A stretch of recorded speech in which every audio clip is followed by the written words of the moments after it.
Synchronous machine. तो याद करो, सिंक्रोनस अभी इंडक्शन मशीन में हमने पढ़ा था सिंक्रोनस स्पीड, यस या नो? क्या पढ़ा था? Synchronous speed that is represented bye, किससे रिप्रेजेंट किया था हमने? एनएस से। Synchronous speed which is represented bye NS. तो बट उसको हमने मतलब एनएस उसमें पढ़ा था, बट इंडक्शन मशीन को हमने सिंक्रोनस मशीन नहीं बोला।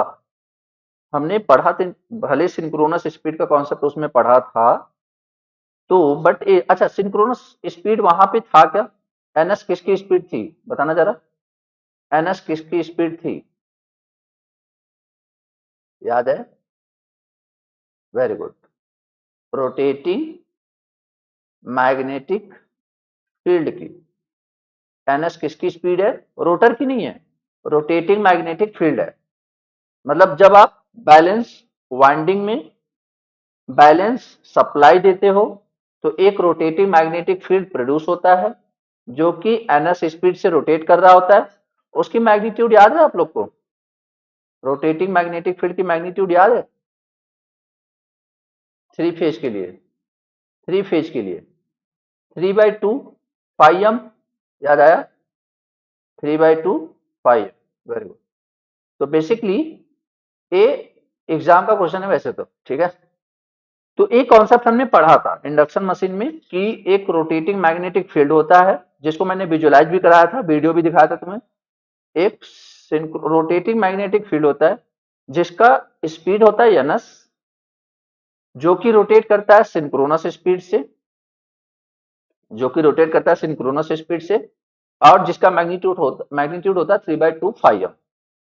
अच्छा, इंडक्शन मशीन में क्या जो रोटर की स्पीड होती थी उससे किससे रिप्रेजेंट करते थे?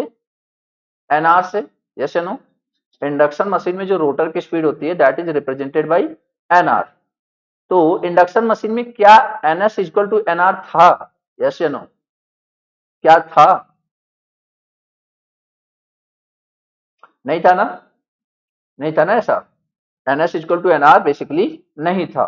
मतलब क्या कि मतलब जो रोटर है वो सिंक्रोनस स्पीड को अचीव करने की कोशिश कर रहा था, बट वहां तक पहुंच नहीं पा रहा था। तो वो क्या हो गया बेसिकली? Induction machine. या फिर जो रोटर है उसकी जो स्पीड है दैट इज ग्रेटर देन, मतलब अगर तुम्हें याद हो तो मैंने तीन चीजें बताई थी, उसी समय सारी चीजें क्लियर कर दी थी कि अगर एनएस ग्रेटर देन एनआर, पहला case, second case NS is equal to NR, and third case NS less than NR. तो एक किसकी तरह काम करता है? Induction motor. एक किसकी तरह काम करता है? तो ए बेसिकली, ए लास्ट वाला पहले देख लेते हैं, इंडक्शन जनरेटर। और जो लास्ट वाला है एनएस इक्वल टू एनआर, इस सिचुएशन में अगर आपने, आपका इंडक्शन मशीन काम नहीं करेगा, बट अगर इस कंडीशन को फुलफिल कर रहे हो आप, तो बेसिकली ये क्या हो जाता है? इसी को बोलते हैं सिंक्रोनस मशीन। बात समझ में आ रही है? What is NS? NS is the speed of the rotating magnetic field. ns is the speed of the rotating magnetic field. What is nr? nr is the speed of the rotor. nr is the speed of the rotor. तो अगर synchronous speed की ज्यादा है rotor speed से तो that is induction machine, कम है तो induction motor, induction motor. और अगर कम है तो हाँ मतलब एनआर, मतलब रोटर की स्पीड सिंक्रोनस स्पीड से ज्यादा है, मतलब NR should be greater than NS, then induction generator. अगर एनएस इक्वल टू एनआर है तो बेसिकली हम जो अभी डील करने वाले हैं, कौन सा डील करने वाले हैं? फर्स्ट केस, सेकेंड केस या थर्ड केस? सेकेंड केस हमने ऑलरेडी डन कर लिया है। कौन कौन सा? फर्स्ट एंड सेकेंड हमने काफी डिटेल मैनर में बातें कर ली है, ठीक है। फर्स्ट एंड थर्ड, अब हम सेकेंड पे चलेंगे, फोकस करेंगे, ठीक है। तो मतलब यहां पे सिंक्रोनस मशीन क्यों बोला गया? क्योंकि जो रोटर की स्पीड है वो सिंक्रोनस स्पीड के बराबर है और सिंक्रोनस स्पीड की वजह से इस मोटर को क्या बोला गया? Synchronous machine. क्या ये बात सबको क्लियर है? बोलो। क्योंकि रोटर की स्पीड सिंक्रोनस स्पीड के बराबर है, तो इसलिए इसको बोलते हैं सिंक्रोनस मशीन। या फिर दूसरी लैंग्वेज में बोले, what is meaning of synchronization? What is meaning of synchronization? मतलब साथ साथ चलना, साथ साथ चलना, that is the meaning of synchronization. तो यहां पे एनआर और एनएस एक साथ चल रहे हैं, तो इसलिए क्या बोलते हैं इसको? Synchronous machine. नाम क्लियर है? नाम वाला कॉन्सेप्ट। सिंक्रोनस मतलब साथ साथ, तो होता है ना कि मतलब सिंक्रोनाइज हो रहे हो कि नहीं हो रहे हो, तो ऑब्वियस बात है तब परफॉर्मेंस बेटर रहेगी। ठीक है, ओके। अब थोड़ा सा कॉन्सेप्ट समझते हैं। जैसे हमने डीसी मशीन पढ़ा हुआ था, मेरी बात ध्यान से सुनना। अभी देखो तुमने काफी कुछ पीछे का पढ़ लिया, तो मतलब कहने का मतलब अब पूरी मशीन को एकदम से, होता है ना कि पोस्टमार्टम करना, काइंड ऑफ उस तरीके से बातें चलेंगी कि मतलब यहाँ पे एक बातें नहीं चलेंगी, सारी मशीन पीछे वाली भी बातें साथ साथ चलती रहेंगी। ठीक है, ओके। अब देखिए, अगर मैं यहाँ पे बोलूं कि ये जो सिंक्रोनस मशीन है, सिंक्रोनस मशीन बेसिकली मैं इसे बोल सकता हूं कि यहाँ पे क्या है, this is also known as DC machine. मेरी बात ध्यान से सुनना कि synchronous machine is very similar to DC machine. Synchronous machine is very similar to DC. हम एकदम बेसिक से स्टार्ट करेंगे और एकदम एडवांस लेवल तक चलेंगे। तो सिंक्रोनस मशीन से मतलब क्या सिमिलरिटी है वो देखते हैं। मेरी बात ध्यान से सुनना। देखो, सिंक्रो डीसी मशीन तुमने पढ़ा हुआ है, तो एक बात बताओ, जो आर्मेचर वाइंडिंग थी वो कहां पे थी? स्टेटर पे या रोटर पे? पहले तो मुझे बता दो, आर्मेचर वाइंडिंग कहां पे थी, स्टेटर पे रोटर पे? डीसी मशीन में। Very good. कहां पे थी? रोटर में। कहां पे थी? रोटर में। ठीक है, तो डीसी मशीन में आर्मेचर वाइंडिंग रोटर पे थी, और जो आपकी फील्ड वाइंडिंग थी वो कहां पे थी? आपकी स्टेटर पे। ठीक है, मान लो जिसको नहीं आइडिया लग रहा हो तो मैं उनके लिए थोड़ा सा जल्दी से एक डायग्राम बना देता हूं। चाहे तो आप ये देख सकते हो वैसे तो। देखो यहाँ पे ए भी क्या है, डीसी मशीन ही है। यहाँ पे ध्यान से देखो, तो ए क्या है? ए जो आपको दिख रहा है basically this is field winding. सबको क्लियर है, विजिबल है? ये जो है आपका, ये बेसिकली क्या है, दिस इज फील्ड वाइंडिंग। तो फील्ड वाइंडिंग कहाँ पे लगा हुआ है? स्टेटर पे। और ये आपका ये देखो यहाँ से करंट कलेक्ट किया जा रहा है, तो इसको बोलते हैं आर्मेचर वाइंडिंग। क्लियर है मेरी बात? This is armature winding. Done. तो आर्मेचर वाइंडिंग कहाँ पे दिया गया? रोटर पे। फील्ड वाइंडिंग कहाँ पे दिया गया? स्टेटर पे। Stator is a stationary part and rotor is a rotary part. खैर, साइड में रखते हैं। अब एक बात बताइए थोड़ा सा और, जो आपका आर्मेचर वाइंडिंग था, सपोज जनरेटर की बात कर लेते हैं, तो जो अंदर जनरेट हो रहा था करंट, डीसी जनरेटर में जो अंदर जनरेट हो रहा था वो एसी था डीसी था? वेरी गुड, वो क्या था? एसी था। वो क्या था? एसी। और जो आप बाहर सप्लाई दे रहे थे फील्ड वाइंडिंग को, मतलब uh basically internally internally AC generate हो रहा था, बट उसको हम किस में कन्वर्ट कर रहे थे? डीसी में, विद द हेल्प ऑफ, जल्दी बोलो, with the help of commutator and brushes. Yes या no? With the help of commutator plus brushes हमने क्या किया?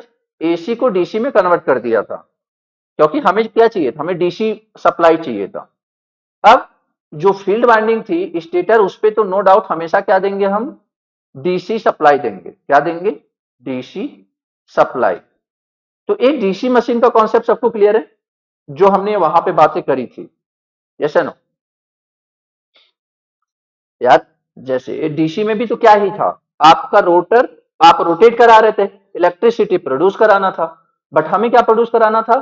डीसी, अंदर क्या हो रहा था, एसी। क्या, किसकी हेल्प ली, कम्यूटेटर एंड ब्रशेज की। अब जरा इसको समझते हैं, मेरी बात ध्यान से समझो। इसमें हम आर्मेचर वाइंडिंग कहां पे रख सकते हैं, रखने को हम दोनों जगह रख सकते हैं। पहली बात तो ये ध्यान से समझ लो, आर्मेचर वाइंडिंग ऐसा नहीं है कि हम सिर्फ कहां पे रख सकते हैं, स्टेटर पे। मतलब स्मॉल मशीन में आर्मेचर वाइंडिंग आप कैसे रख सकते हो, समझना मेरी बात।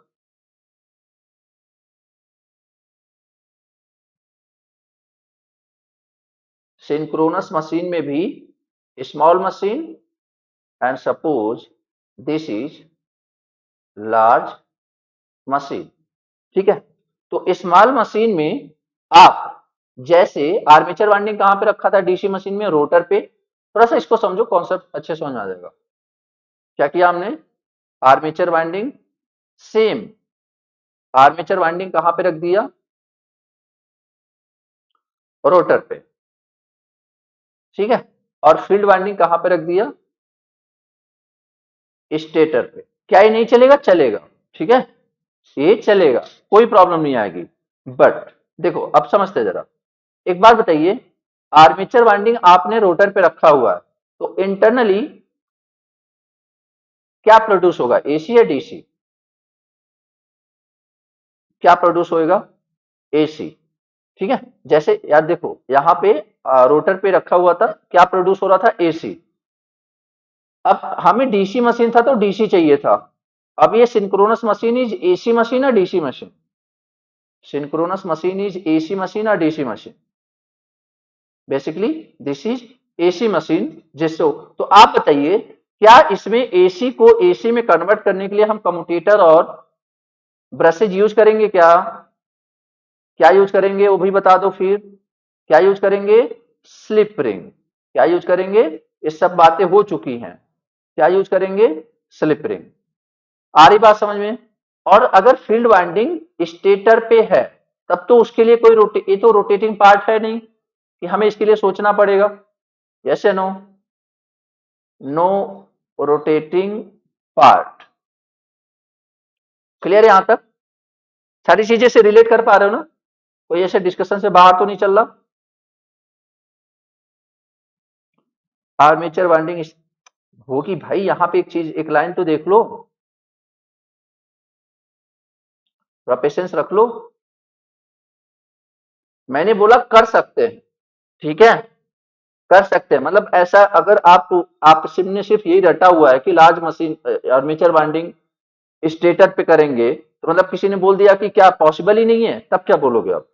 तो ऐसा नहीं है, पॉसिबल है। बट फिर फिर प्रॉब्लम क्या आएगी, वो सारी चीजें डिस्कस करेंगे अभी। क्लियर है मेरी बात। तो अब ये भी मैं बता दूं, इतना जान लो, इसके साथ इसके साथ जब ये सिचुएशन है, आप जो मैक्सिमम रेटिंग, मेरी बात ध्यान से सुनना, आप जो मैक्सिमम रेटिंग बना सकते हो, दैट इज 250 केवीए। कितना, 250 केवीए। किसके साथ, आर्मेचर वाइंडिंग रोटर के साथ। सारी बात समझ में नहीं, आर्मेचर वाइंडिंग रोटर के पास, ठीक है। बट बहुत रेयर हम इसे यूज करते हैं। तो जो मेन है, अच्छा ये अभी टॉपिक आगे आएगा कि ऐसा मतलब क्यों इसको प्रेफर करते हैं। तो बेसिकली आर्मेचर वाइंडिंग, हाँ केबीए नॉट एमबीए। यार बोला तो, स्मॉल मशीन का मतलब क्या होता है, स्मॉल रेटिंग मशीन ना, ठीक है। तो स्मॉल रेटिंग मशीन यार, आर्मेचर वाइंडिंग रोटर पे बहुत रेयर होता है, क्योंकि एक्चुअली हमें अल्टरनेटर इतना छोटा कभी बनाना ही नहीं होता। पहली बात तो ये समझ नहीं मेरी बात, अल्टरनेटर नॉर्मली जब भी बनता है वो एमबीए में बनता है। तो इसका मतलब क्या हुआ, जब भी हम बना रहे होंगे लार्ज मशीन के अंडर में ही आएगा। क्लियर है मेरी बात। तो उसमें हम हमेशा आर्मेचर वाइंडिंग कहां पे रखेंगे, स्टेटर पे। और जो आपका फील्ड वाइंडिंग है वो कहां पे रखेंगे, रोटर पे। डन। क्यों, क्या फायदे हैं, सारा कुछ डिस्कस करेंगे स्टेप वाइज स्टेप। यहां तक किसी को कोई दिक्कत है? ये तो आप बना लो, जितना बना सकते हो बना लो, मतलब एमबीए में ही रहेगा जब भी रहेगा, ठीक है, जितना बना सकते हो बना लो आप। ओके, तो बेसिकली ये क्या, small machine and large machine, और यहाँ पे देख लेते हैं। यहाँ तक किसी को कोई दिक्कत है? यहाँ तक किसी को, मतलब ये तुम्हें समझ में आया कि नहीं? ये बेसिकली मैं जो बताना चाहता था, सिंक्रोनस मशीन और डीसी मशीन में डिफरेंस। अच्छा, यहाँ पे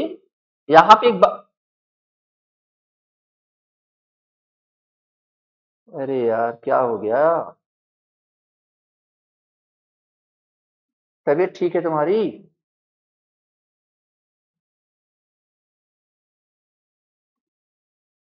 यार अल्टरनेटर इलेक्ट्रिसिटी जनरेट करता है, और जो इलेक्ट्रिसिटी जनरेट होती है ना एमबीए में या केवीए में होती है।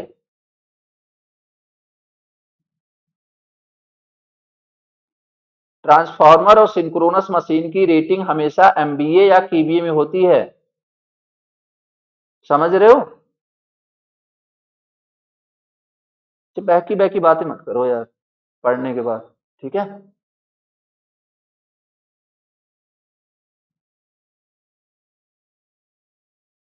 ओके, तो अब देखिए यहाँ पे रोटेटिंग पार्ट कौन सा है, आर्मेचर वाइंडिंग वाला पोर्शन या फील्ड वाइंडिंग वाला पोर्शन? बोलो, आर्मेचर वाइंडिंग वाला पोर्शन या फील्ड वाइंडिंग वाला पोर्शन? Field winding. तो अब फील्ड वाइंडिंग पे आप क्या लगाओगे आप, स्लिप रिंग या कम्यूटेटर एंड ब्रशेज, क्या लगाओगे आप? स्लिप रिंग, यहां पे क्या लगाएंगे, स्लिप रिंग। क्लियर है मेरी बात? तो ये हम किसके बारे में बातें कर रहे थे basically, this is all about synchronous machine, हमने कंपेयर किया था डीसी मशीन से। अभी क्लियर है, आगे बढ़ू मैं, ये वाला पोर्शन।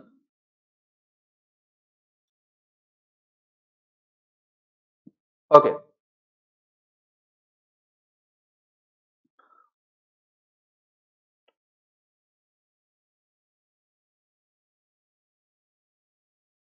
तो अब यहां पे जैसे अगर आप सिंक्रोनस मशीन को, सिंक्रोनस मशीन पे अगर हम बात करें,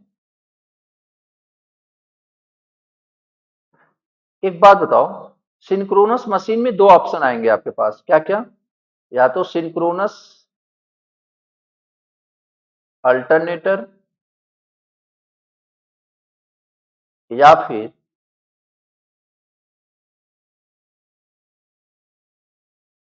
सिंक्रोनस मोटर।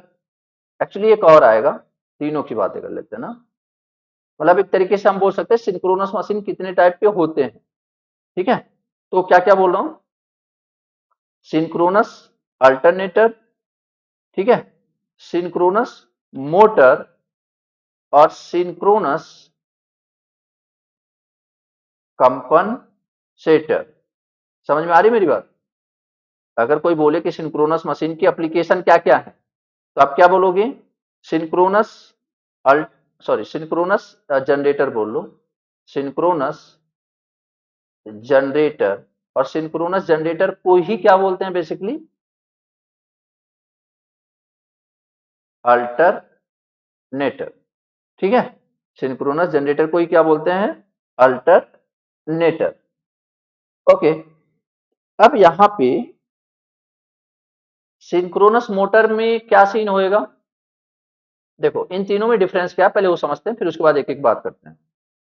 तो synchronous generator which is also known as alternator, मतलब आप इस पे क्या करोगे, मैकेनिकल इनपुट दोगे और आपको इलेक्ट्रिकल आउटपुट मिलेगा। In the same manner synchronous motor पे क्या करोगे, इलेक्ट्रिकल इनपुट दोगे और मैकेनिकल आउटपुट मिलेगा, ठीक है? अब synchronous compensator which is also known as phase advancer, which is also known as phase advancer.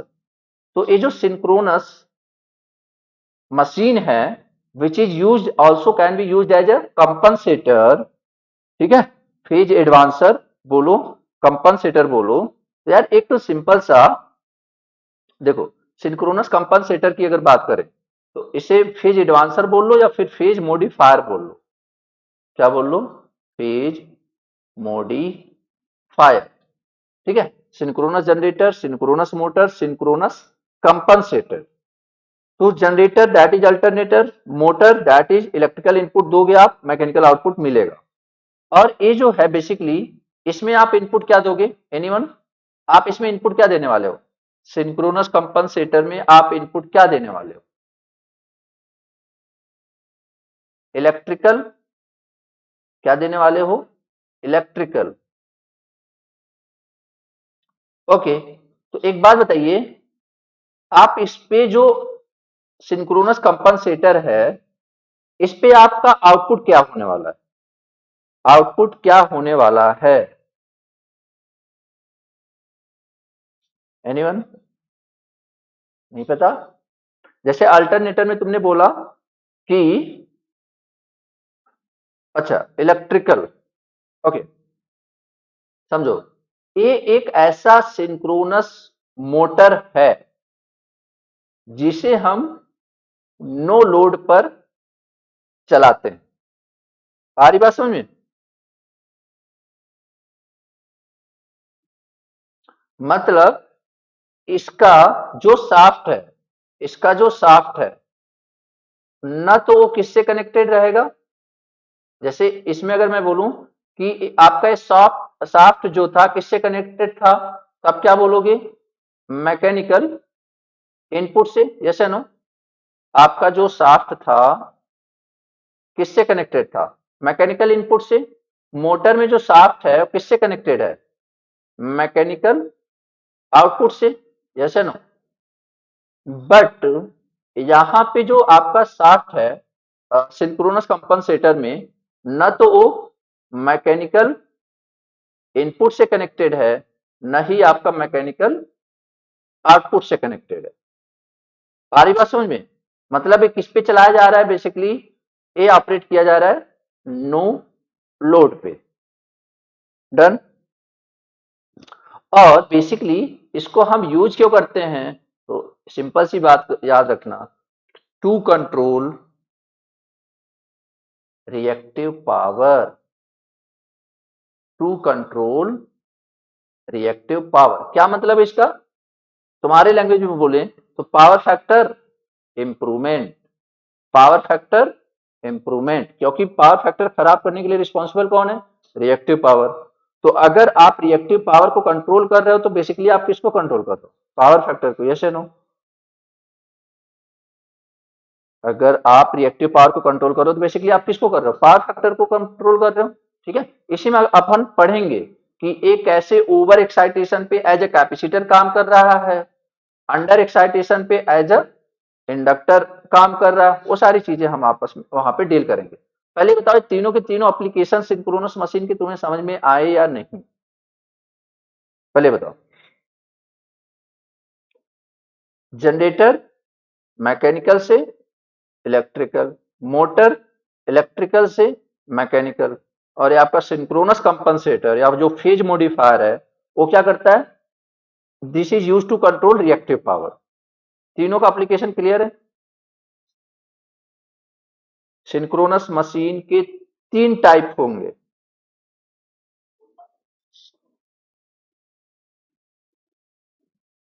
Okay, तो यहां से अब ये सारी चीजें हमने डन कर ली। यहां तक किसी को कोई प्रॉब्लम नहीं है ना यार? सर फेज एडवांसर भी बोल सकते हैं कंपनसेटर को। हाँ देखो एडवांसर से क्या है ना, अगर मैंने एडवांसर बोल दिया होता तो बेसिकली फिर मेरा मतलब हो जाता सिर्फ और सिर्फ सिंक्रोनस कैपेसिटर, मतलब वो जो आपका कैपेसिटर की तरह काम कर रहा है, मतलब मोटर ओवर एक्साइटेशन पर। क्योंकि वो फेज एडवांसर कौन करता है? जो कैपेसिटिव करंट ड्रॉ करता है। समझ रहे हो सन पे? सॉरी क्या नाम है, दिलप्रीत,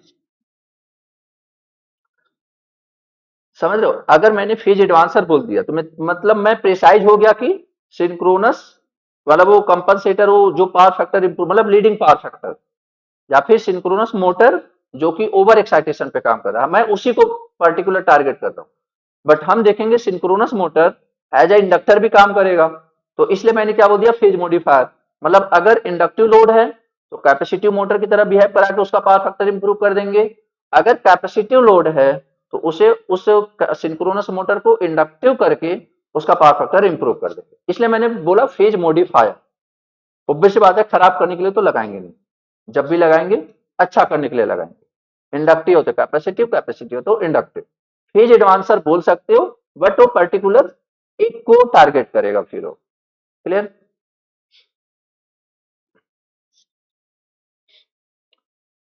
ओके, आगे बढ़ते हैं।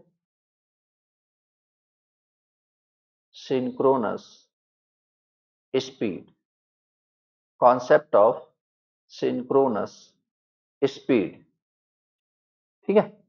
ओके, तो अच्छा एक बात बताइए, what is the definition of frequency? What is the definition of frequency? Cycles per second, yes or no? Frequency is what? Number of cycles per second, that is the frequency. किसी को कोई दिक्कत? ठीक है, ओके। अब यहां पे यहां पे अगर एक सिंपल सा बात करें कि इंड्यूस्ड ईएमएफ जो है किस पे डिपेंड कर रहा होगा? नंबर ऑफ पोल्स पे। जैसे ये डायग्राम देखो आप, ये डायग्राम देखना, एक चक्कर में मतलब एक रिवॉल्यूशन में कितने पोल होने वाले हैं। मतलब अगर आप यहां से चलोगे, ठीक है, तो बेसिकली अगर आपने यहां से चला और यहां पे बेसिकली एक चक्कर आ गए, तो क्या मुझे बता सकते हो आपने कितने पोल्स को टच किया? 4। कितने पोल्स को टच किया? 4। ठीक है ना? अच्छा, अच्छा, इस सिचुएशन में मेरी बात ध्यान से देखना, ये बहुत इंपॉर्टेंट है जो मैं आपको बताने की कोशिश कर रहा हूं। इस सिचुएशन में हमारा जो ईएमएफ है वो मिनिमम होगा, मैक्सिमम होगा इस सिचुएशन में?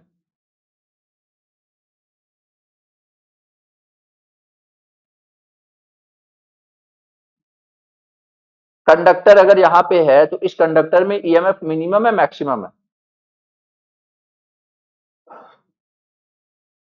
अच्छा, इस सिचुएशन में मैक्सिमम, अगेन इस सिचुएशन में minimum, maximum, minimum, maximum, minimum, maximum. तो अब मुझे जरा काउंट करके बताना कि कितनी बार, देखो यहां पे ये बेसिकली, चलो ये इस पोजीशन को यहीं पे रख लेते हैं, इस पोजीशन को यहीं पे रख लेते हैं। ध्यान से देखना मेरी बात। अभी कहां से स्टार्ट हो रहा है? मिनिमम से, ठीक है, मिनिमम से। अभी ये जो दूसरी पोजीशन है, अभी कहां पे पहुंच गए आप? मैक्सिमम पे। अब फिर से घटना स्टार्ट होगा और कहां पे पहुंच जाएंगे? मिनिमम पे। यस या नो? ठीक है। अब नेक्स्ट साइकिल में, अब यहां पे अगेन किसमें? मैक्सिमम। अगेन किसमें? मैक्सिमम। तो अपोजिट डायरेक्शन में मैक्सिमम, ठीक है। और फिर यहां पे आके मिनिमम। क्या आप मुझे बता सकते हो अभी कितनी साइकिल कंप्लीट हुई मेरी इलेक्ट्रिकली? इलेक्ट्रिकली कितनी साइकिल कंप्लीट होगी इलेक्ट्रिकली? 1। ठीक है। और आप मुझे बता सकते हो जो मेरा कंडक्टर था मैकेनिकली कितना चला? एक साइकिल कंप्लीट किया क्या? एक साइकिल कंप्लीट किया क्या? नहीं ना, ये तो हाफ ही किया। मैकेनिकली कितना किया हुआ है? Just half, just half. तो अगर मतलब कि अगर मैं पूरा तक ले जाऊं, पूरा तक ले जाऊं तो शायद एक चक्कर और लगेगा। जैसे नो, एक चक्कर आपका यहाँ पे और लगने वाला है। तो अभी बताओ, ये वापस यहां पे पहुंच जाएगा? यस या नो? वापस यहां पे पहुंच जाएगा? ओके। तो अब बताओ, अगर हमारे पास 4 पोल की मशीन थी, तो थीटा इलेक्ट्रिकल या फिर इलेक्ट्रिकली इलेक्ट्रिकली कितने साइकिल कंप्लीट हुए? Electrically, number of cycle electrically, 2। कितने हुए? 2। तो इसका मतलब अगर पी पोल की मशीन होएगी तो इलेक्ट्रिकली कितने साइकिल कंप्लीट होंगे? P/2। यस या नो? बोलो यार। अगर पी पोल की मशीन होएगी तो कितने इलेक्ट्रिकली साइकिल कंप्लीट होंगे? P/2। ठीक है, ओके। अब जैसे, अब मैं पूछता हूं, मान लो इसी इसी मशीन में 4 की जगह 8 पोल्स होते, इलेक्ट्रिकल कितने साइकिल कंप्लीट होते? इलेक्ट्रिकली कितने साइकिल कंप्लीट होते? 4। कितने साइकिल कंप्लीट होने थे? 4। अगर यहाँ पे 8 होते तो बेसिकली कितने कंप्लीट होने थे? 4। अच्छा, एक बात बताओ, मैकेनिकली कितना चक्कर लगा रहे हो आप? अगर 8 पोल है तो भी मैकेनिकली एक ही चक्कर है? यस या नो? मैकेनिकली एक ही चक्कर है। तो बेसिकली मुझे क्या करना है ना, मुझे रिलेशन देखना है थीटा इलेक्ट्रिकल और थीटा मैकेनिकल में। तो ध्यान से देखो, पहले बताओ, which one is greater, electrical और mechanical? Which angle is greater, electrical और मैकेनिकल? इलेक्ट्रिकल। Very good. देखो, ध्यान से समझो मेरी बात। जब इतने ए आप आए, मैकेनिकल कितना चक्कर लगाया आपने? कितने एंगल का चक्कर लगाया? एक चक्कर में। मैकेनिकली कितना गए आप? 360। मैकेनिकली कितने गए आप? 360। बट उस 360 में इलेक्ट्रिकली कितने गए आप? यहां से यहां 360 और यहां से यहां 360, मतलब 2 इंटू 360, 2 इंटू 360 मतलब 720। 720। तो मतलब ऑब्वियस सी बात है, which one is greater? Theta electrical.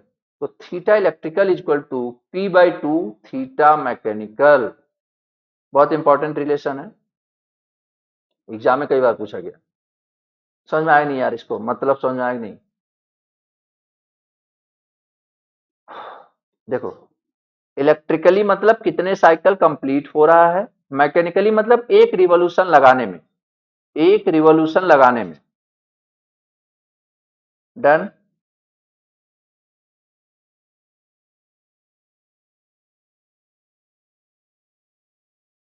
जैसे अगर मैं सेम क्वेश्चन तुमसे फिर से करूं और मैं बोलूं कि यार यहाँ पे ना 8 पोल की मशीन है, यहाँ पे 8 पोल की मशीन है, समझ जाओ सब इक्वल है। ठीक है, तो मैं बोल रहा हूं कि इलेक्ट्रिकली इलेक्ट्रिकली एक चक्कर लगाया इसने, एक साइकिल लगाया इसने। तो एक साइकिल लगाया और 8 पोल की मशीन है, एक साइकिल लगाया और 8 पोल की मशीन है। तो क्या आप मुझे थीटा मैकेनिकल बता सकते हो? थीटा मैकेनिकल, एक चक्कर लगाया बस, ओनली वन रिवॉल्यूशन।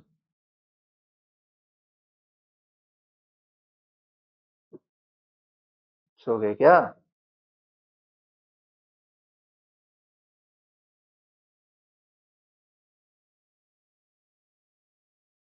अरे मैकेनिकल यार, एक एक पूरा चक्कर लगाने का मतलब कितना एंगल रोटेट किए आप?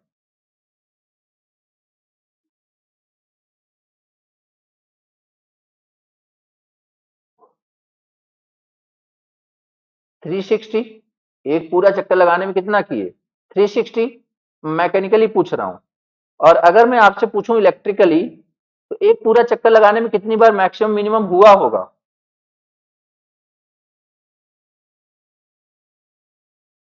4। तो बेसिकली 4 इंटू, मतलब 4 इंटू 360, मतलब 8/2, या फिर देख लो ना, इसमें सिंपल समझो, 4 इंटू 360। देख लो, आप यहीं से फिर से देख लो कैसे करेंगे।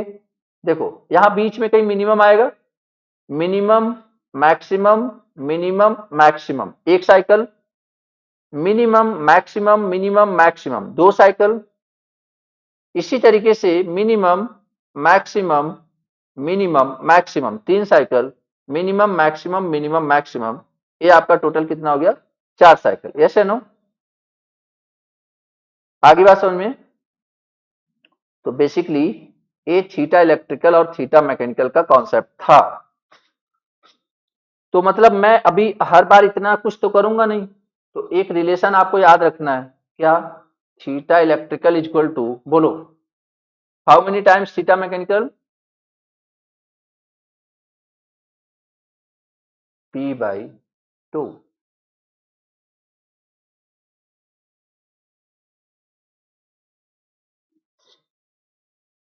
डन। P/2। ओके, इसको डिफरेंशिएट करते हैं टाइम के रिस्पेक्ट में। d θe/dt, P/2 d θm/dt। Okay, तो देखो ये जो है, ये क्या है? Angular frequency. This is what? Angular frequency which is represented by omega E. जैसे वेलोसिटी इक्वल टू होता है dB/dt, उसी तरीके से ये लीनियर वेलोसिटी है, और एंगुलर वेलोसिटी क्या होता है? Omega, that is D theta by D T. तो basically D theta by D T that is omega E, मतलब angular frequency is equal to P/2। और ए क्या है? Basically this is angular speed. Angular speed, इसको क्या बोलेंगे? Angular speed. ठीक है, ओके। तो एंगुलर स्पीड सिंपली अभी थोड़ी देर के लिए omega M, omega M. Okay, तो ये जो ओमेगा ई है, ये बेसिकली इलेक्ट्रिकल है और ये मैकेनिकल है। यस या नो? यार एक इलेक्ट्रिकल एक मैकेनिकल में रिलेशन देख रहे हैं ना यार? यस या नो? एक इलेक्ट्रिकल एक मैकेनिकल। तो जैसे अभी आपने रिलेशन क्या लिखा? Theta E, theta E equal to P/θm। तो इसी तरह मैं बोल रहा हूं omega E equal to P/2 omega M. Done. Okay, अब ये जो ओमेगा ई है, इलेक्ट्रिकल इंजीनियरिंग में इसको हम क्या बोलते हैं? 2πf। यस या नो? इलेक्ट्रिकल इंजीनियरिंग में हम इसको क्या बोलते हैं? 2πf। और अगर आपको स्पीड दिया हुआ है, ये रिलेशन हमें याद याद करवाया था, इवन बताया भी था, 2πn/60। यस या no? Omega equal to 2πn/60। अगर आपको मैकेनिकल स्पीड पता हो, अगर आपको मैकेनिकल स्पीड पता हो, तो मैकेनिकल स्पीड हमें पता है n आरपीएम से घूम रहा है, तो 2πn/60। यहां से 2π cancel, basically f equal to what? p into n/120, या फिर n is equal to 120 f/p।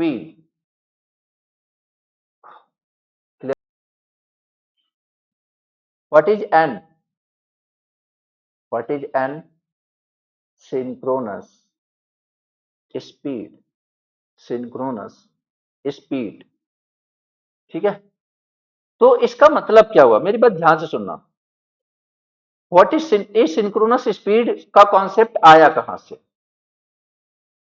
Synchronous speed का कॉन्सेप्ट आया कहां से? तो ये जो सिंक्रोनस स्पीड है ना, इसने क्या किया पता है आपको? इलेक्ट्रिकल फ्रीक्वेंसी को, देखे ये बताओ, N S equal to 120 f/p। F क्या है, इलेक्ट्रिकल क्वांटिटी या मैकेनिकल क्वांटिटी? एफ क्या है, electrical quantity mechanical quantity? Electrical. F क्या है, electrical. And what about N, what about N? This is mechanical, this is mechanical. तो इसका मतलब क्या हुआ, सिंक्रोनस मशीन या फिर सिंक्रोनस स्पीड क्या है, एक बेसिकली एक कन्वर्जन है जो कि इलेक्ट्रिकल फ्रीक्वेंसी को मैकेनिकल स्पीड में कन्वर्ट करता है। यस या नो? इलेक्ट्रिकल फ्रीक्वेंसी को मैकेनिकल फॉर्मेट में कन्वर्जन करना, this is the work of synchronous speed. समझ पा रहे हो यार मेरी बात, क्या बोलना चाह रहा हूं मैं? यार एक तरीके से बोल सकता हूं इलेक्ट्रिकल और मैकेनिकल को रिलेट कर रहा है सिंक्रोनस स्पीड, इलेक्ट्रिकल और मैकेनिकल को रिलेट कर रहा है बेसिकली। क्योंकि ये जो मैकेनिकल है अच्छा एक बात बताओ, पहले प्रॉब्लम समझो फिर तुम्हें सॉल्यूशन समझ में आएगा। तुम्हें अगर ये रिलेशन ना पता होता, मेरी बात ध्यान से सुनना, अगर तुम्हें ये रिलेशन ना पता होता और मैं तुमसे बोलता कि यार एक काम करो, दो पोल की मशीन है, दो पोल का अल्टरनेटर है, मुझे तुम 50 हर्ट्ज की फ्रीक्वेंसी जनरेट करा दो, मुझे तुम क्या करो, 50 हर्ट्ज की फ्रीक्वेंसी जनरेट करा के दे दो, मुझे सप्लाई 50 हर्ट्ज की दे दो। तो आपको पता है कि मुझे इलेक्ट्रिसिटी जनरेट कराना है, मतलब इनपुट क्या देना पड़ेगा, मैकेनिकल। और मैकेनिकल में बेसिकली क्या करोगे आप, प्राइम मूवर दोगे। और प्राइम मूवर की क्या होनी चाहिए, स्पीड। अब आप बताओ अगर ये आपको ये रिलेशन नहीं पता है तो आप बताओ कि किस स्पीड से घुमाओगे रोटर को, बोलो किस स्पीड से घुमाओगे कि आपको टू पोल के मशीन में 50 हर्ट्ज की इलेक्ट्रिसिटी मिले? कैसे पता किया, कैसे पता किया, इसी से पता किया ना? जैसे ना, यही कॉन्सेप्ट लगाया ना आपने। मैं बोल रहा हूं ये फॉर्मूला तुम्हें पता ही नहीं है, भूल जाओ, नहीं बताया किसी ने। तो क्या आप बता पाओगे कि मुझे 50 हर्ट्ज की फ्रीक्वेंसी जनरेट करने के लिए कितने की स्पीड लगानी पड़ेगी, बोलो? प्रॉब्लम समझ रहे हो नहीं मेरी बात को आप? अगर आपसे इलेक्ट्रिसिटी, आप पावर प्लांट में जा रहे हो, बोल दिया 60 हर्ट्ज की जनरेट करा दो मुझे, अगर आपको ये रिलेशन ना पता हो तो बेसिकली आपको मैकेनिकल इनपुट देना है, आपको इलेक्ट्रिकल आउटपुट चाहिए। अगर आप मैकेनिकल इनपुट की स्पीड आपको पता ही नहीं, मतलब ऐसे मनमानी तो चला ही नहीं दोगे कि अरे चलो अच्छा पानी अच्छा है, ज्यादा स्टोर है, चलो 5,000 के चला दो, पानी कम है, चलो 2,000 से चला दो। ऐसा तो नहीं होता ना। हो रही बात क्लियर? तो बेसिकली इसका मतलब क्या हुआ कि ये जो रिलेशन है बहुत ही ज्यादा इंपॉर्टेंट है। और बेसिकली ये कर क्या रहा है, कर क्या रहा है, conversion of electrical frequency into mechanical speed. Yes या नो? सिंक्रोनस स्पीड क्या कर रहा है, conversion of electrical frequency into mechanical speed. इसका मतलब समझ में आया? मतलब देखो पहले मैंने तुम्हें डेरिवेशन समझाया, मैंने तुम्हें पहले डेरिवेशन समझाने की कोशिश करी, डेरिवेशन के चक्कर में मैंने तुम्हें ये सारी चीजें बताई, ये वाली सारी चीजें P/2 वाली। अभी मैं बोल रहा हूं कि NS इक्वल टू 120F/P, मतलब ये रिलेशन आ गया। अब इसका प्रैक्टिकल मतलब समझाने की कोशिश कर रहा हूं। तो क्या ये सारी बातें आपको क्लियर हैं, मुझे बता दो।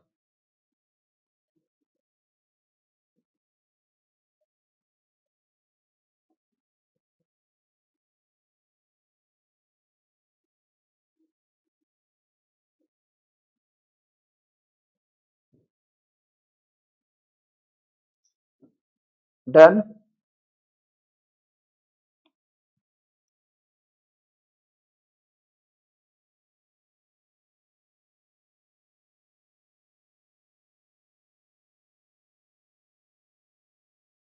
ओके, तो मैं इस रिलेशन को अगर यहां पे लिखूं, N S equal to 120 f/p।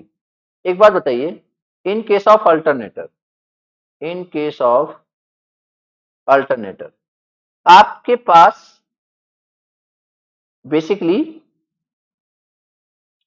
आपको फ्रीक्वेंसी जनरेट करानी है, फ्रीक्वेंसी जो मतलब सप्लाई करनी है, हमें हमें कंज्यूमर को सप्लाई करनी है। तो वो जो फ्रीक्वेंसी है किस किस बात पे डिपेंड करती है, बोलो किस किस बात पे डिपेंड करती है? एक तो कि आपका रोटर किस स्पीड से रोटेट कर रहा है, यस या नो? एक आपका रोटर किस स्पीड से रोटेट कर रहा है, दूसरा क्या, दूसरा क्या, नंबर ऑफ पोल्स कितने हैं, नंबर ऑफ पोल्स कितने हैं। तो मतलब क्या हुआ कि जो frequency power plant, hydro power plant, thermal power plant, nuclear power plant जो फ्रीक्वेंसी प्रोड्यूस करेंगे वो किस बात पे डिपेंड करते हैं कि आप उसमें प्राइम मूवर की स्पीड कितना दे रहे हो और नंबर ऑफ पोल्स कितने हैं। क्लियर है मेरी बात? अब जैसे इंडिया में हम जो फ्रीक्वेंसी यूज करते हैं दैट इज 50 हर्ट्ज, जैसे अमेरिका में चलता है, यूएसए में चलता है 60 हर्ट्ज। ठीक है, तो उसके हिसाब से चीजें अलग अलग हैं। Done, okay. N S equal to P/120। अब जैसे तुम्हें बोला जाए कि कि तुम्हें 60 हर्ट्ज की फ्रीक्वेंसी जनरेट करानी है, एग्जाम्पल के लिए तुमसे एक पावर प्लांट में चले गए, तुमसे बोला गया कि यार एक काम करो, 60 क्या, तुम 25 हर्ट्ज की फ्रीक्वेंसी जनरेट करा दो। ठीक है, 4 पोल की मशीन है, तो तुम कैसे जनरेट कराओगे बोलो?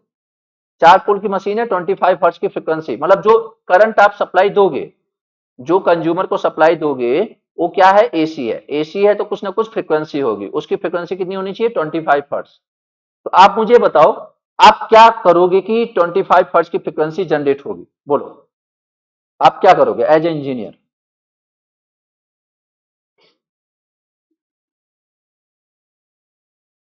एज ए इंजीनियर क्या करने वाले हो आप? जो आपके हाथ में है प्राइम मूवर की स्पीड, प्राइम मूवर की स्पीड वो कितना रखना चाहोगे आप जिससे 25 हर्ट्ज जनरेट होगी?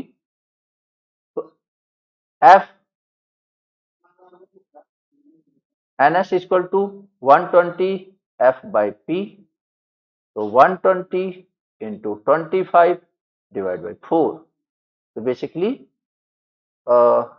750 rpm।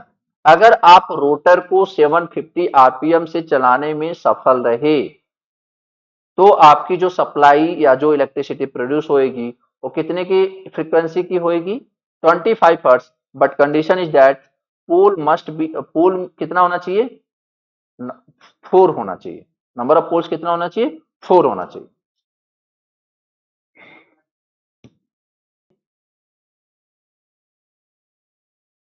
चलो क्वेश्चन कर लेते हैं, फेमस क्वेश्चन है।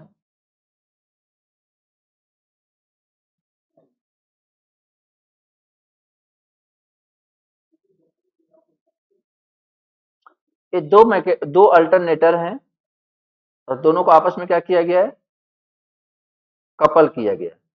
कपल, मैकेनिकली कपल्ड का मतलब क्या है, मैकेनिकली कपल्ड का मतलब क्या है, दोनों की स्पीड सेम रहेगी या अलग अलग?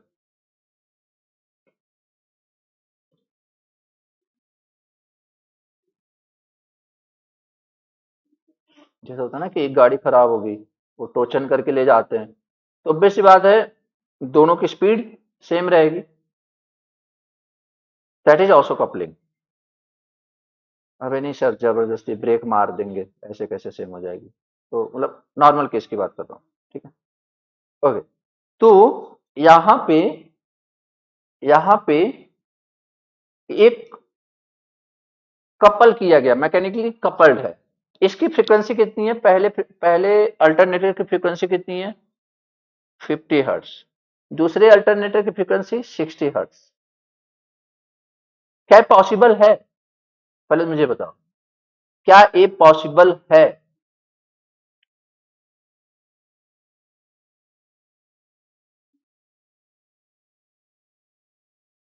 मतलब स्पीड सेम हो, प्राइम मूवर सेम हो, बट फ्रीक्वेंसी अलग अलग जनरेट कर रही हो, पॉसिबल है? पहला क्वेश्चन। ओके, और लोग पॉसिबल है या नहीं, यस या नो? पहले तो ये बताओ, फिर उसके बाद बात करते हैं। Very good. Number of poles के लिए तो कोई कंडीशन नहीं बोली ना हमने कि नंबर ऑफ पोल सेम है। अगर नंबर ऑफ पोल सेम होते तब पॉसिबल नहीं था, पहली बात। अगर नंबर ऑफ पोल्स सेम होते तब पॉसिबल नहीं था, बट यहां पे number of poles same, number of poles के लिए कोई कंडीशन बोली नहीं है, तो हम क्या कंसीडर करेंगे? लेट्स, इसका नंबर ऑफ पोल P1 है, इसका नंबर ऑफ पोल P2 है। पहले ये समझ में आया नहीं यहां तक? यार फ्रीक्वेंसी दो चीज, जो आपकी स्पीड है दो चीजों पे डिपेंड करती है ना, यस है ना? या फिर जो फ्रीक्वेंसी है दो चीजों पे डिपेंड करती है, एक स्पीड, एक नंबर ऑफ पोल। तो बेसिकली अलग अलग हो सकता है, बट नंबर ऑफ पोल्स क्या होने चाहिए? सेम होने चाहिए। या फिर ऐसे समझो, ns equal to 120 f upon P. तो चलो ठीक है, ठीक है, तुम्हारा नंबर ऑफ, मतलब फ्रीक्वेंसी अगर अलग है और ये चीज सेम रखना है, ये चीज सेम रखना है, तो 100% नंबर ऑफ पोल भी क्या रखना पड़ेगा? चेंज रखना पड़ेगा। मतलब तुम्हारी जो मैकेनिकल प्राइम मूवर की स्पीड क्या होती है? एनएस। प्राइम मूवर की स्पीड जो आप दोगे दैट इज एनएस। इसका एनएस क्या हो जाएगा? 120 f बाई P1, मुझे नहीं पता, बट इसका क्या हो जाएगा? इसका बोलो। 120 f की वैल्यू 60 डिवाइड बाई P2। ये मैंने इक्वल क्यों किया? ये मैंने दोनों को इक्वल क्यों किया हुआ है? दोनों को इक्वल क्यों किया है? क्योंकि क्या है? मैकेनिकली कपल्ड है, यस या नो? क्योंकि क्या है? मैकेनिकली कपल्ड है। साथ साथ चलेंगे ना भाई। डन। ओके, तो यहां से अगर हम P1 अपॉन P2 का रेशियो निकालें, P1 अपॉन P2 का रेशियो निकालें, तो बेसिकली क्या हो जाएगा? 50/60 या फिर 5/6, यस या नो? P1 बाई पी, मतलब P1 और P2 का रेशियो कितना होना चाहिए? अगर P1 और P2 का ratio, sorry, number of poles का जो रेशियो है 5:6 रहा, तो दोनों कपल्ड रहेंगे और same amount of frequency generate करेंगे। क्या ये बात सबको क्लियर है? अगर number of poles of alternator, first number of poles of alternator, second का जो रेशियो है वो 5:6 रहा, तो ये दोनों जो हमारी डिजायरेबल चीज है उसको फुलफिल करेंगे बेसिकली। समझो नहीं मेरी बात यार? मतलब P1 और P2 का जो रेशियो है वो कितना होना चाहिए? 5/6, 5/6। तो अब किसी के दिमाग में आया सर इसका नंबर ऑफ पोल 5 कर दो और इसका नंबर ऑफ पोल 6 कर दो और दोनों का रेशियो 5/6 हो जाएगा। तो एक बात बताइए, क्या ये पॉसिबल है? किसी का नंबर ऑफ पोल ऑड हो सकता है क्या? किसी का नंबर ऑफ पोल ऑड हो सकता है? नहीं हो सकता ना? नहीं हो सकता। इसका मतलब अब हमें P1 P2 की किसी और नंबर का रेशियो देखना पड़ेगा जिसका रेशियो क्या होना चाहिए? 5/6। कोई P1 और P2 की ऐसी वैल्यू देखनी देखनी पड़ेगी जिसका रेशियो क्या होना चाहिए? 5/6। तो अगली वैल्यू क्या है? दोनों से ऊपर नीचे 2 से मल्टीप्लाई कर दो, कितना हो गया? 10 और 12, यस या नो? इसका भी रेशियो कितना आएगा? 5/6 ही आएगा। ये बात क्लियर है सबको? इसका भी रेशियो 5/6 ही आएगा, बट 5/6 पे नहीं चल रहा क्योंकि नंबर ऑफ पोल्स ऑड हो जा रहे हैं। तो अभी बताओ मशीन पॉसिबल है कि नहीं? P1 की वैल्यू कितनी रख दो? P1 की वैल्यू कितनी रख दो? 10। और P2 की वैल्यू कितनी रख दो? 12। और इसकी F1 की वैल्यू कितनी है? F1 की वैल्यू 50 हर्ट्ज और F2 की वैल्यू 60 हर्ट्ज। अगर हमारा आंसर सही है तो इन दोनों कॉन्फ़िगरेशन से स्पीड क्या आनी चाहिए, सेम। जैसे नो, अगर हम सही जा रहे हैं तो बेसिकली मैकेनिकली कपल्ड है ना यार, मैकेनिकली कपल्ड है ना। तो अब बताइए क्या इन दोनों से स्पीड सेम आएगा, देख लेते हैं। N S is equal to 120 F upon P, N S is equal to 120 F upon P.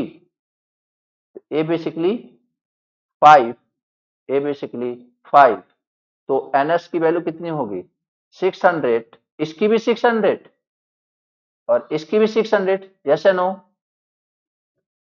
यार यही तो हम चाहते थे कि प्राइम मूवर की स्पीड भी सेम रहे और फ्रीक्वेंसी भी अलग अलग जनरेट करे, यस या नो। हम एक ही प्राइम मूवर से दो अलग अलग अल्टरनेटर को चलाना चाहते थे और दोनों पे अलग अलग फ्रीक्वेंसी जनरेट कराना चाहते थे। हमें पता है कि अगर स्पीड सेम रहेगी तो नंबर ऑफ पोल्स हमें चेंज करने पड़ेंगे, तो वो नंबर ऑफ पोल्स होना क्या चाहिए हमारे, वही क्वेश्चन था। क्लियर है, यस या नो। देखो मैं यहाँ पे आंसर में मतलब है ही नहीं इंटरेस्ट मेरा, मेरा मतलब ये है कि तुम्हें कॉन्सेप्ट समझ में आया कि नहीं, बोलो। एक क्वेश्चन फेमस है इतना कि 600 तो आपको कहीं ना कहीं मतलब ये पता नहीं कितनी बार देखा होगा आपने। बट मेरा ये मोटिव जो है कि क्वेश्चन को समझाने का, एक्चुअल मतलब समझाने का, क्या वो कंप्लीट हुआ कि नहीं मेरा।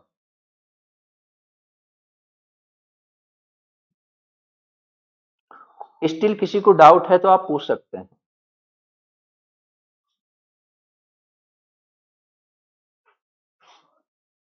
मतलब प्रैक्टिकल लाइफ से रिलेट करो ना यार, कि एक प्राइम मूवर है, दो अल्टरनेटर हैं, दोनों में अलग अलग फ्रीक्वेंसी की सप्लाई जनरेट करानी है, तो नंबर ऑफ पोल्स इसका क्या दूं इसका क्या दूं, समझ में आ रहा है कि नहीं। प्रैक्टिकली सोचो थोड़ा सा, तो प्रैक्टिकल लाइफ ही तो हो गया ये। दो अल्टरनेटर, एक ही प्राइम मूवर, एक ही डैम बनाया है आपने, एक ही डैम बनाया बट अलग अलग फ्रीक्वेंसी चाहिए, तो क्या करोगे आप, नंबर ऑफ पोल्स चेंज करोगे, तो वो नंबर ऑफ पोल्स कितने कितने होने चाहिए, वही क्वेश्चन है, बेसिक सिंपल सा मतलब है।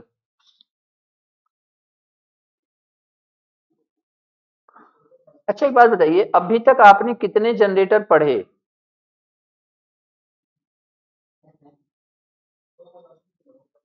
मशीन जब से पढ़े हो कितने जनरेटर पढ़े। एक आपने पढ़ा डीसी जनरेटर, फिर आपने पढ़ा इंडक्शन जनरेटर, और अभी आप पढ़ने वाले हो सिंक्रोनस जनरेटर, जिसको हम बोलते हैं अल्टरनेटर, जिसको हम बोलते हैं अल्टरनेटर, ठीक है। अब कोई बोले कि यार हम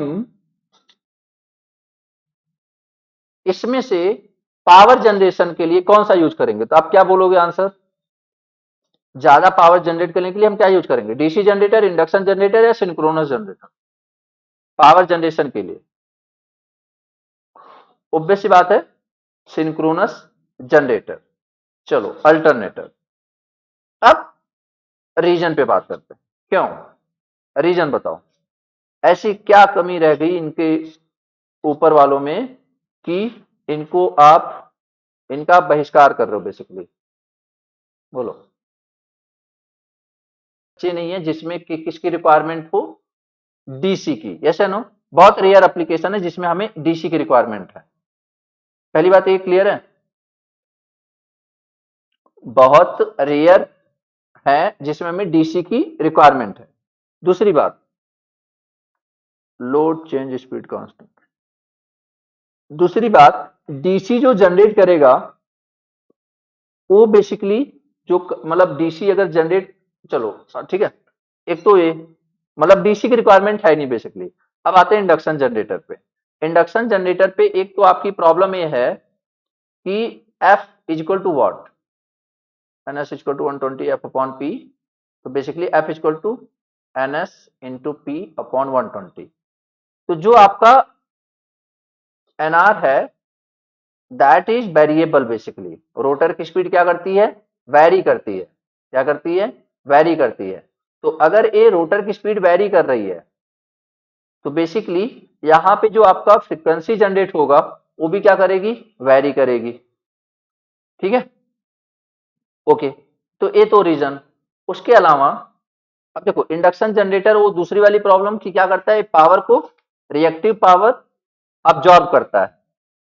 ठीक है, तो अब जैसे अगर इसमें से मैं बोलूं कि आपको एक्टिव पावर कौन देगा, बताना जरा, एक्टिव पावर कौन देगा? डीसी जनरेटर, इंडक्शन जनरेटर या सिंक्रोनस जनरेटर, बताओगे? एक्टिव पावर कौन दे सकता है, डीसी, इंडक्शन या synchronous? Active power, active power कौन दे सकता है, मतलब जिससे आप लोड चला सको बेसिकली? सारे ही देंगे यार, तुम लोग तो एकदम ही निकम्मा समझ लियो इन लोगों को यार, सारे ही देंगे एक्टिव पावर तो। ठीक है, दूसरे पे आ जाओ, रिएक्टिव पावर कौन कौन देगा? रिएक्टिव पावर कौन कौन देगा इसमें बताओ, कौन रिएक्टिव पावर सप्लाई करेगा?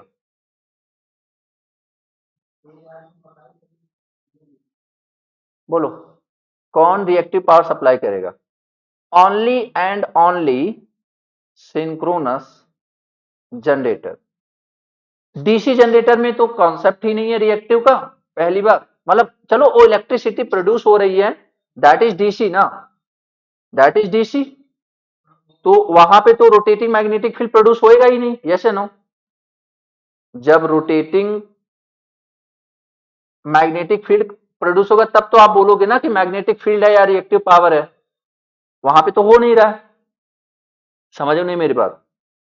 यार एक बात बताओ, ट्रांसमिशन लाइन में अगर तुमने डीसी पास करा दिया, तुमने डीसी पास करा दिया, तो क्या तुम्हें लगता है इंडक्टर कैपेसिटर की वजह से जो लॉसेज होते थे वो होंगे क्या? बोलो, इंडक्टर और कैपेसिटर की वजह से जो लॉसेज हो रहे थे होंगे? नहीं होंगे ना, क्योंकि देखो इंडक्टर कब होता है, इंडक्टर क्या है बेसिकली, ये ये सारे कंडक्टर्स हैं, these are the group of the conductors.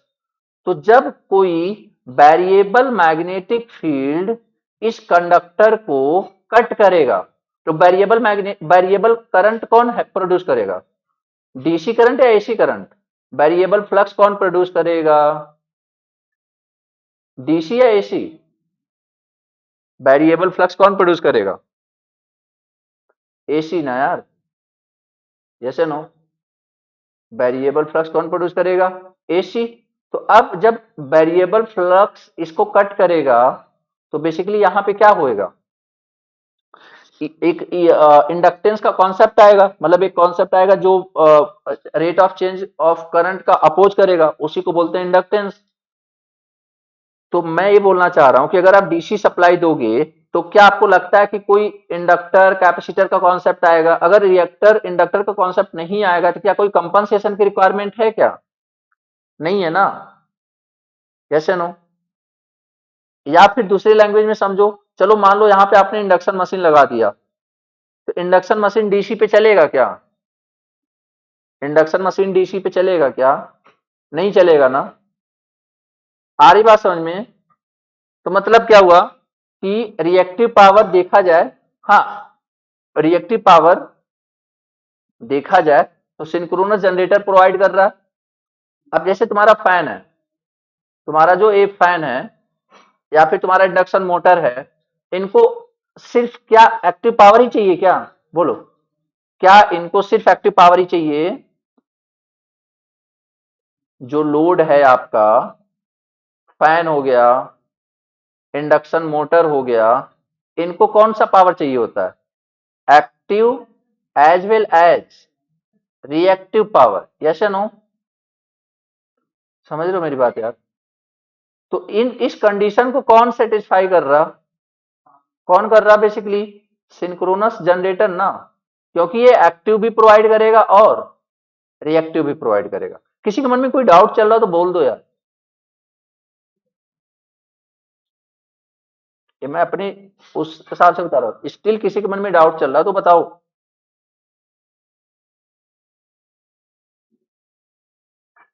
है कोई डाउट?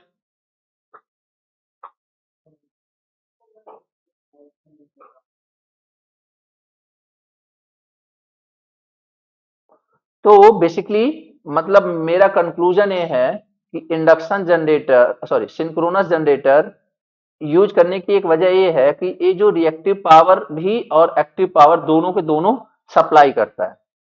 जो इंडक्शन जनरेटर है एक्टिव पावर तो बस बार को देता है, बट रिएक्टिव पावर ले रहा होता है। जो डीसी है तो खैर उसमें तो आप बात ही नहीं कर रहे। ठीक है, डन। आगे बढ़ू मैं।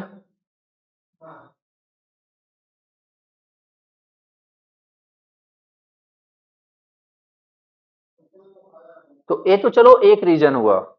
दूसरा reason, a synchronous machine will provide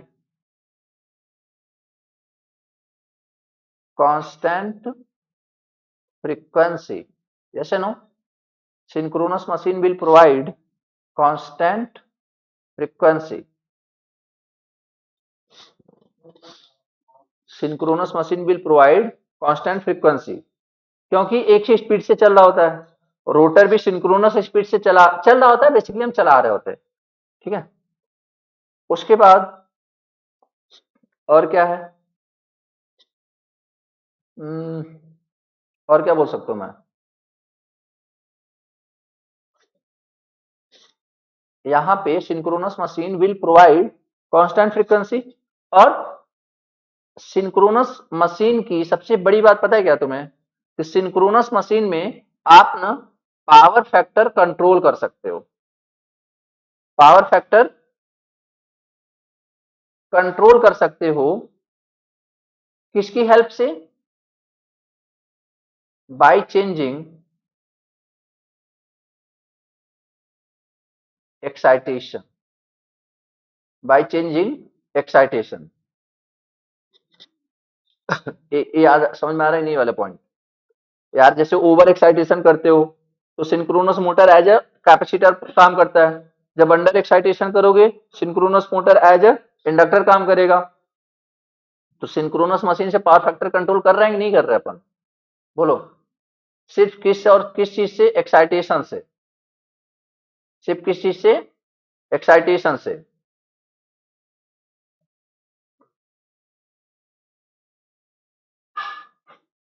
done.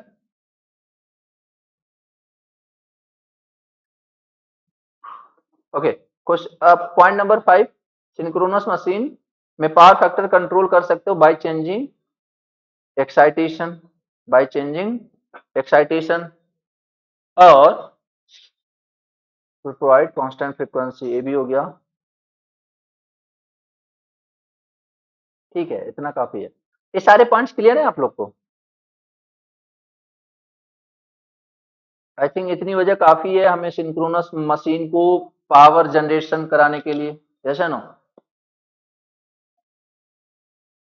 बोलो, क्या इतनी वजह काफी है? With the help of synchronous machine हम किस लिए इसमें इतना जनरेट करा रहे हैं? कंस्ट्रक्शन, देखिए कंस्ट्रक्शन इसलिए बहुत ज्यादा इंपॉर्टेंट, गुड इवनिंग दोस्तों। कंस्ट्रक्शन हमारे लिए इसलिए बहुत ज्यादा इंपॉर्टेंट हो जाता है सिंक्रोनस मशीन का, क्योंकि हमें डीसी का इमेजिन कर पाते हैं क्या हो रहा है इजिली। इंडक्शन का बहुत इजिली इमेजिन हो जाता है, बट इसमें क्या हो रहा है ना, मतलब किसका फील्ड किससे रोटेट हो रहा है, कहाँ कट हो रहा है, कहाँ पे लॉकिंग हो रही है, इस चीज को विजुलाइज करने में हमें सिंक्रोनस मशीन में प्रॉब्लम होती है, इसलिए हमें टफ लगता है। बट अगर आप हर एक चीज को ना सिंक्रोनाइजेशन वे में जैसे चल रही चीजें आप समझते जाओगे तो ये भी आपके लिए बहुत इजीली विजुलाइज कर लोगे आप। तो सबसे पहले यहाँ पे स्टेटर पे पहले बात करते हैं। और स्टेटर पे क्या रखते हैं हम? यहाँ पे स्टेटर पे क्या रखते हैं? आर्मेचर वाइंडिंग आर्मेचर वाइंडिंग, ठीक है। स्टेटर पे आप क्या रख रहे हो, आर्मेचर वाइंडिंग। अब स्टेटर पे रखा हुआ है तो इसका मतलब ऑब्वियस सी बात है, क्या है, स्टेशनरी है, स्टेशनरी है। तो उसके पहले हम स्टेटर की बात कर लेते हैं।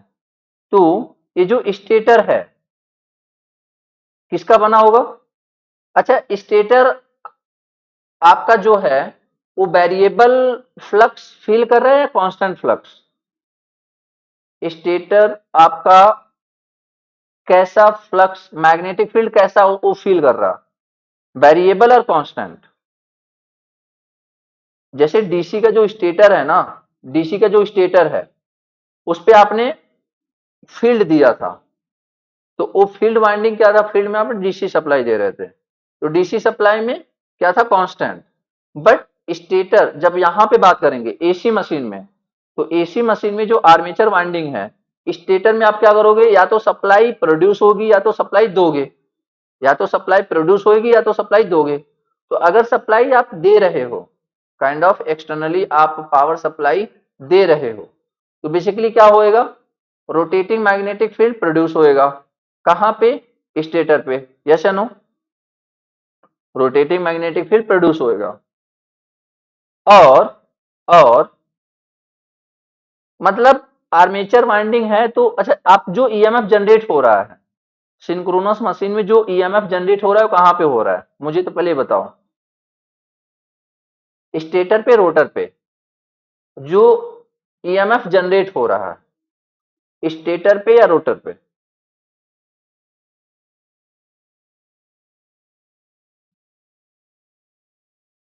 स्टेटर पे या रोटर पे, ईएमएफ कहां जनरेट हो रहा है, स्टेटर पे, ईएमएफ कहां पे जनरेट हो रहा है, स्टेटर पे। एक एक देखो यार, थोड़ा सा ना लिंक, मतलब अब सारी चीजें एक साथ तो नहीं बता पाऊंगा, तो थोड़ा थोड़ा चीजों को समझते चलो।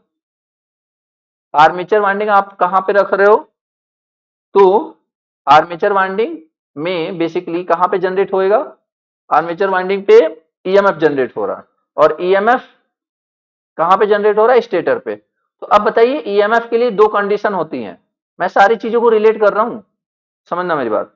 ईएमएफ के लिए दो चीजों की रिक्वायरमेंट होती है, क्या क्या, conductor plus, conductor plus variable, variable magnetic field, yes या no, conductor plus variable magnetic field. अब दोनों के बीच में रिलेटिव मोशन चाहिए, तो अच्छा एक बात बताइए, कंडक्टर रोटेटिंग है या स्टेशनरी है, जो आप स्टेटर वाइंडिंग पे आपने रखा हुआ है सिंक्रोनस मशीन के स्टेटर पे कंडक्टर, वो स्टेशनरी है या रोटेटिंग है, बोलो यार, स्टेटर पे रखा हुआ तो ऑब्वियस बात स्टेशनरी है ना, स्टेटर पे रखा हुआ है तो क्या है, स्टेशनरी है। मतलब अगर आप चाहते हो कि वहां पे ईएमएफ जनरेट हो, अगर आप चाहते हो वहां पे ईएमएफ जनरेट हो, तो आपका जो मैग्नेटिक फील्ड होना चाहिए, दैट इज व्हाट, कांस्टेंट और वेरिएबल, वेरिएबल। तो वेरिएबल मतलब we need rotating magnetic field, yes या no, we need rotating magnetic field. समझते चलो मेरी बात को यार, स्टार्टिंग से रिलेट कर पा रहे हो कि नहीं। स्टेटर पे हमने रखा आर्मेचर वाइंडिंग, आर्मेचर वाइंडिंग में जनरेट होगा ईएमएफ। अब ईएमएफ जनरेशन के लिए दो चीजें चाहिए होती है, कंडक्टर और मैग्नेटिक फील्ड के बीच में रिलेटिव मोशन। तो या तो कंडक्टर रोटेट करे या तो मैग्नेटिक फील्ड रोटेट करे। तो कंडक्टर तो रोटेट कर नहीं रहा है क्योंकि वो स्टेशनरी है, मतलब हमें चाहिए रोटेटिंग मैग्नेटिक फील्ड। क्या यहां तक सारी बात क्लियर है,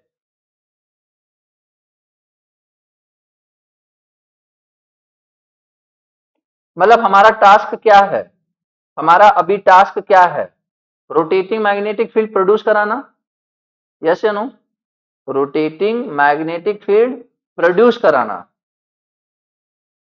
क्लियर है मेरी बात। अब अब थोड़ी देर के लिए इंडक्शन में चलते हैं, थोड़ी देर के लिए। जब आप थ्री फेज बैलेंस वाइंडिंग में थ्री फेज बैलेंस सप्लाई देते थे, three phase balance winding, three phase balance supply देते थे, तो यहां पे रोटेटिंग मैग्नेटिक फील्ड प्रोड्यूस होता था, यस या नो, यस या नो। बट ये तो मोटर था ना यार, बट ये क्या था, मोटर था। तो क्या हम यहाँ पे मोटर के बारे में बात कर रहे हैं? बेसिकली हमारा जो मेन कंसर्न है क्या है, हाँ बैलेंस में ही होगा, जो मेन कंसर्न है क्या है, अल्टरनेटर ना। मेन कंसर्न क्या है, अल्टरनेटर। और अल्टरनेटर में क्या हम कोई एक्सटर्नली सप्लाई देंगे जिसकी वजह से रोटेटिंग मैग्नेटिक फील्ड प्रोड्यूस होगा? बोलो, क्या हम कोई एक्सटर्नली सप्लाई देंगे जिसकी वजह से रोटेटिंग मैग्नेटिक फील्ड प्रोड्यूस होगा?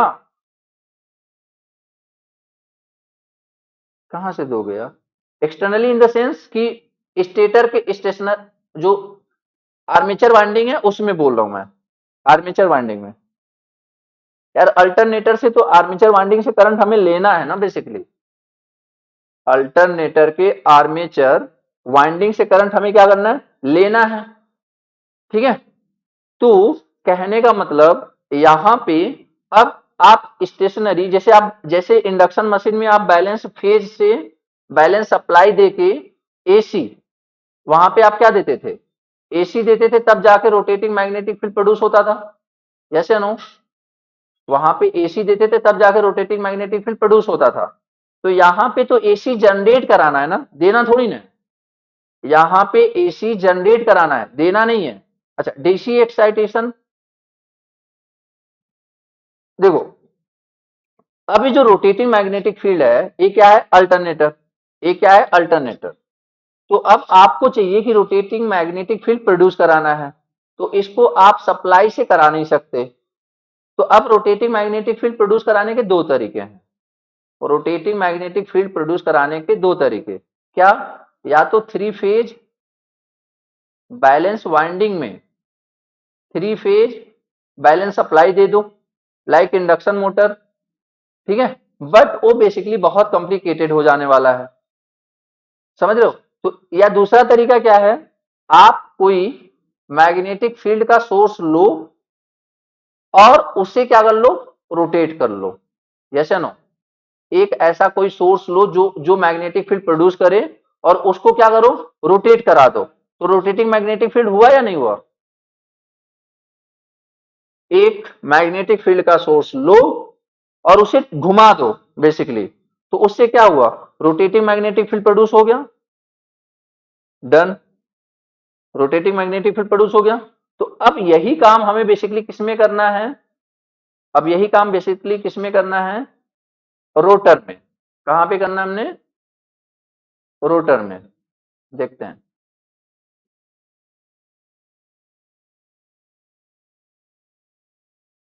ये मान लो आपका क्या हो गया, स्टेटर, स्टेटर। ओके, अब समझते हैं, कॉन्सेप्ट समझते हैं, देखो ध्यान से। मैंने क्या बोला, मैंने क्या बोला, आपका कंडक्टर स्टेशनरी है, मैग्नेटिक फील्ड रोटेटिंग है। अब रोटेटिंग मैग्नेटिक फील्ड जनरेट कराने के दो तरीके हैं, थ्री फेज बैलेंस सप्लाई में थ्री फेज बैलेंस करंट दो, रोटेटिंग मैग्नेटिक फील्ड प्रोड्यूस हो जाएगा। ठीक है, बट यहां पे दूसरा तरीका क्या है, मैग्नेटिक फील्ड किसी तरीके से प्रोड्यूस करो और उसे क्या करा दो, रोटेट करा दो। तो बेसिकली हमने एक ये डीसी सप्लाई दिया। तो एक बात बताओ, अगर ये डीसी करंट कैरिंग कंडक्टर अपने आसपास क्या प्रोड्यूस करता है, करंट कैरिंग कंडक्टर आसपास क्या प्रोड्यूस करता है, मैग्नेटिक फील्ड, यस या नो? करंट कैरिंग कंडक्टर क्या प्रोड्यूस करता है अपने आसपास, मैग्नेटिक फील्ड। तो ये बताइए, जब आप इसमें सप्लाई दोगे, जब आप इसमें सप्लाई देते हो, तो आप बेसिकली इसके आस यहां पे क्या प्रोड्यूस होएगा, कुछ इस तरीके से मैग्नेटिक फील्ड प्रोड्यूस होएगा कि नहीं, बोलो, कुछ इस तरीके से मैग्नेटिक फील्ड प्रोड्यूस होएगा।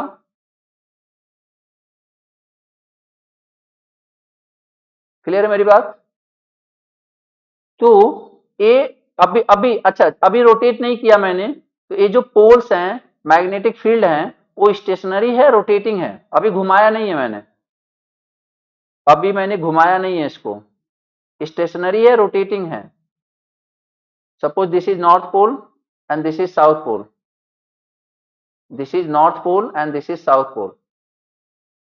बोलो, ये अभी घुमाया नहीं तो ये बेसिकली क्या है, स्टेशनरी। ठीक है, अब अब अभी क्या रोटेटिंग मैग्नेटिक फील्ड मिल रहा है? ठीक है, अभी क्या रोटेटिंग मैग्नेटिक फील्ड मिल रहा है? नहीं, अभी नहीं मिल रहा। बट जैसे ही आप विद द हेल्प ऑफ क्या, prime mover, with the help of prime mover, with the help of prime mover को एनर्जी कहां से दे रहे हो आप? Hydro power plant, thermal power plant, nuclear power plant, yes या नो? उससे आप बेसिकली क्या कर रहे हो? आप वहां से एनर्जी लेके इस रोटर को घुमा रहे हो, और जैसे ही आपने रोटर घुमाया तो आपको क्या मिल गया? मैग्नेटिक फील्ड तो ऑलरेडी था, रोटेट आपने कर दिया with the help of hydro power, मतलब with the help of power plant. अब आपको क्या मिल चुका है? रोटेटिंग मैग्नेटिक फील्ड, यस या नो? बोलो यार। अभी आपको रोटेटिंग मैग्नेटिक फील्ड मिल चुका है, और रोटेटिंग मैग्नेटिक फील्ड जब, अब ये जो रोटेटिंग मैग्नेटिक फील्ड है ये किसको कट करेगा? बोलो, किसको कट करेगा ये? आर्मेचर वाइंडिंग को, आर्मेचर वाइंडिंग को कट करेगा। और अगर आर्मेचर वाइंडिंग को कट करेगा तो क्या होएगा? ईएमएफ इंड्यूस होएगा कि नहीं होएगा? बोलो, ईएमएफ इंड्यूस होएगा। और अगर ईएमएफ इंड्यूस होएगा तो बेसिकली आप यहां से सप्लाई ले सकते हो ना, और यही सप्लाई हमारे घरों में आती है। समझ रहे हो नहीं मेरी बात? डायरेक्ट नहीं आती, डायरेक्ट आएगी तो तहस नहस हो जाएगा, क्योंकि ये 25 केबी जनरेट होती है। ठीक है, तो मतलब इसका फिर स्टेप अप स्टेप डाउन इतने लंबे दूर से, ठीक है, तो काफी लंबा प्रोसेस चलता है, बट इसी का कुछ पोर्शन आपके घर पे पहुंचता है। समझ में आया नहीं कैसे प्रोड्यूस हो रहा है इलेक्ट्रिसिटी? बेसिक कॉन्सेप्ट समझ में आया? आप प्राइम मूवर से बेसिकली इसको घुमा रहे हो, आप किसको? मैग्नेटिक फील्ड, जो भी स्टेशनरी, इस ए आपने क्या दिया, एसी या डीसी? ये आप हमेशा क्या दोगे? डीसी दोगे, क्योंकि अगर आपने एसी दिया, सपोज इन केस आपने एसी दिया, तो एसी के केस में क्या होएगा? एक मोमेंट के लिए यहाँ पे नॉर्थ पोल साउथ पोल, अगले मोमेंट के लिए यहाँ पे south pole and north pole हो जाएगा, तो फिर प्रॉब्लम क्रिएट हो जाएगी, तो फिर प्रॉब्लम क्रिएट हो जाएगी। ठीक है, तो इसलिए हम कांस्टेंट पोल प्रोड्यूस करने के लिए डीसी सप्लाई देंगे, कांस्टेंट पोल प्रोड्यूस करने के लिए डीसी सप्लाई देंगे। क्लियर है मेरी बात?